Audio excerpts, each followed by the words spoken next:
मेरे चैनल को सब्सक्राइब कीजिए और उसके बाद बेल आइकन दबाइए मेरी वीडियो सबसे पहले देखने के लिए। प्यारे दर्शकों, मैं फिर आपके साथ डॉक्टर रमा जोशी, ज्योतिषी, रेकी हीलर, वास्तु कंसल्टेंट।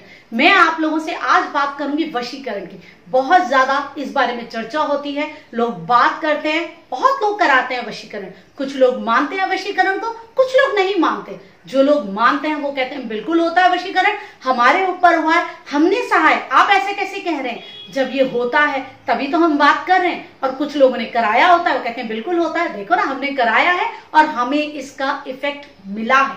तो देखिए, ये तो हो गए वो लोग जो कि वशीकरण को मानते हैं। कुछ लोग हैं जो कि वशीकरण को नहीं मानते, वो कहते हैं कुछ नहीं होता। अगर वशीकरण होता है तो जो खुद वशीकरण करता है वो क्यों नहीं किसी सेलिब्रिटी का, किसी अच्छे पद पे बैठे हुए व्यक्ति को वशीकरण करके अपनी जिंदगी आराम से गुजार लेता? क्यों नहीं उस व्यक्ति को वश में करके अपने सारे मन मर्जी के काम करवा ले, जैसे कोई प्रधानमंत्री को वशीकरण कर ले और फिर उसके बाद अपनी मन मर्जी से जो मर्जी करवाए। देखिए, ये चीज तो नहीं होती, हम भी जानते हैं। वशीकरण करने वाला खुद किसी बहुत बड़े पद पे बैठे हुए व्यक्ति को वशीकरण खुद नहीं करता और उसका फायदा नहीं उठाता, लेकिन वो औरों के लिए वशीकरण करता है और उसका इफेक्ट लोगों को दिखता है और कभी कभी नहीं दिखता। तो आज इसी बारे में चर्चा करेंगे। देखिए, किसी भी विद्या को हम पूरी तरीके से नकार नहीं सकते, हम नहीं कह सकते कि ये कुछ भी नहीं होता, लेकिन हर चीज की अपनी एक लिमिटेशंस होती हैं। जो वशीकरण करने वाला व्यक्ति है ना, वो नहीं कर सकता किसी पे भी इस तरीके से वशीकरण। क्यों? क्योंकि वो भी अपने ग्रहों के साथ बंधा हुआ है। जो योग वो जीवन में लेके आए ना, उनके आगे वो नहीं जा सकता। वो तभी जा सकता है जब वो अपनी साधना इतनी ज्यादा बढ़ा दे कि वो साधुओं की श्रेणी में आ जाए, सन्यासियों की श्रेणी में आ जाए। उसके लिए हित अहित एक साथ हो जाए, उसके लिए लाभ हानि दोनों के दोनों बराबर हो जाए। उस स्तर पे अगर व्यक्ति आ ही जाएगा तो क्या वो अपने लाभ के लिए किसी बड़े व्यक्ति को, किसी सम्मानित व्यक्ति को वशीकरण करेगा?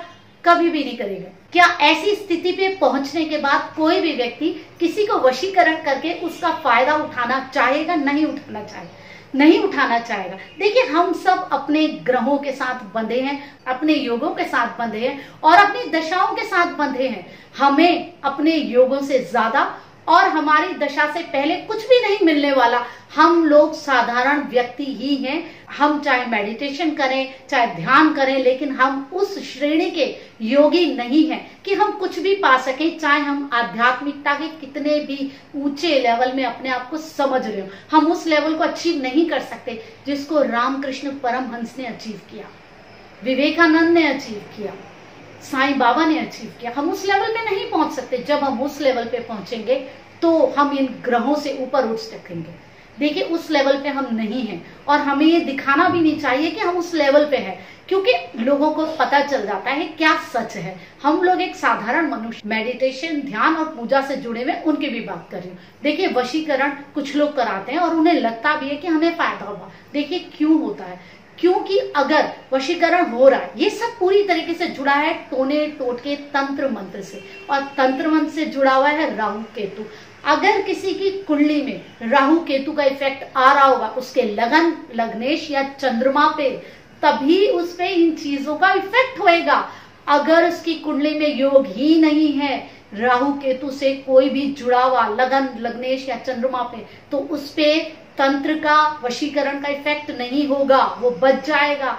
ये योग अपनी कुंडली में हर व्यक्ति लेके आता है। अगर उस पे वशीकरण होता है तो ये योग वो अपनी कुंडली में लेके आता है कि उसके ऊपर इस तरीके से कोई तांत्रिक क्रिया होगी, वो लिखा हुआ होता है। क्योंकि व्यक्ति कभी भी अपनी मर्यादा से बाहर नहीं जाना चाहता। कुछ रिश्ते उसके जीवन में ऐसे होते हैं जो कि पिछले जन्म से जुड़े हुए उसको निभाने होते हैं, लेकिन वो अपनी सीमाओं में बंधा होता है और वो अपनी सीमाओं के बाहर जाके उन रिश्तों को नहीं निभाएगा, कभी भी नहीं निभाएगा, क्योंकि उसके आदर्श उसे उस चीज को करने के लिए कभी भी बोलेंगे ही नहीं।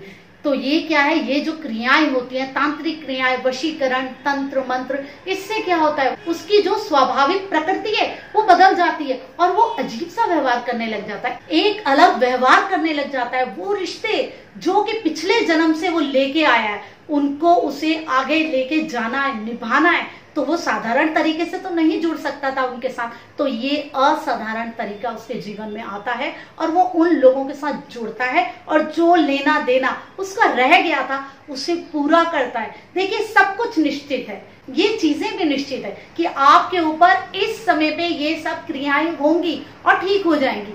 देखिए ये सब कुछ हमारी ग्रह दशा से जुड़ा हुआ है, हमारी कुंडली के योगों से जुड़ा हुआ है, इनके परे कुछ भी नहीं है। अगर आपकी कुंडली में योग नहीं है इस तरीके का तो आपको कुछ नहीं हो सकता। अगर आपका लग्नेश मजबूत है तो कुछ नहीं हो सकता। आपके चंद्रमा पे लगन लग्नेश पे राहु केतु का इफेक्ट जरूर चाहिए। अगर आप पे किसी भी तरीके का किसी को तांत्रिक प्रयोग करना है तो देखिए सारी चीजें निश्चित है। देखिए हम वही भोगते हैं जो हम जीवन में लेकर आए हैं। पिछले जन्म में हमने जो भी कर्म किए हैं उसके हिसाब से हमें जो चीजें इस जीवन में मिली हैं उन्हें हमें भोगना पड़ता है। कुछ चीजें तो हम स्वतः ही स्वीकार कर लेते हैं, जो चीजें हम स्वतः स्वीकार नहीं कर पाते उनके लिए राहु केतु का प्रयोग होता है, जिसको हम कह सकते हैं कि तंत्र का प्रयोग होता है। फिर हम उस तरीके से काम करते हैं, लेकिन हमें वो चीजें करनी होती है, हमें वो रिश्ते निभाने होते हैं। हमारी कुंडली के परे कुछ भी नहीं है, हमारे योगों के परे कुछ भी नहीं है।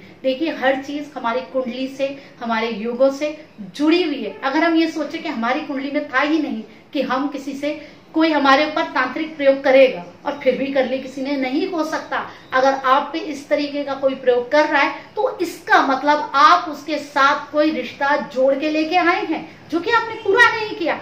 वो रिश्ता निभाने के लिए वो एक्स्ट्रा फोर्सेस की हेल्प लेके आप पे दबाव कर रहा है और उसके बाद फिर आपको वो करना पड़ता है। जैसे सजा होती है ना हमारी, वैसे हमें भुगतना पड़ता है जो कर्म हमने किए हैं। इस तरीके से भी सजा हम भुगतते हैं, मानसिक स्तर पे, शारीरिक स्तर पे, आर्थिक स्तर पे। सारी चीजें हमारी जन्म कुंडली से, हमारे जन्म कुंडली के योगों से और हमारी जन्म कुंडली की दशाओं से जुड़ी हुई है। चाहे वो तंत्र मंत्र हो, चाहे वो वशीकरण हो, उसके बाहर कुछ भी नहीं है। तो देखिए जब आपके पास ज्ञान आ जाएगा ना, ये चीजें समझ जाएंगे ना आप, तो आप किसी के भी बहकावे में नहीं आएंगे। देखिए ज्ञान ही हमारा सबसे बड़ा सहारा है। अगर हमारे पास ज्ञान होगा ना, कोई भी हमें धोखा नहीं दे सकेगा, परेशान नहीं कर सकेगा। तो अपने आप को ज्ञानी बनाइए, ज्योतिष की चीजें समझिए और इन चीजों को जब आप समझेंगे तो आप इन चीजों से डरना छोड़ देंगे। आज के लिए इतना ही। मैं फिर आप लोगों के साथ बहुत सारी ऐसी ही बातें लेकर के आऊंगी। मैं डॉक्टर रमा, नमस्कार।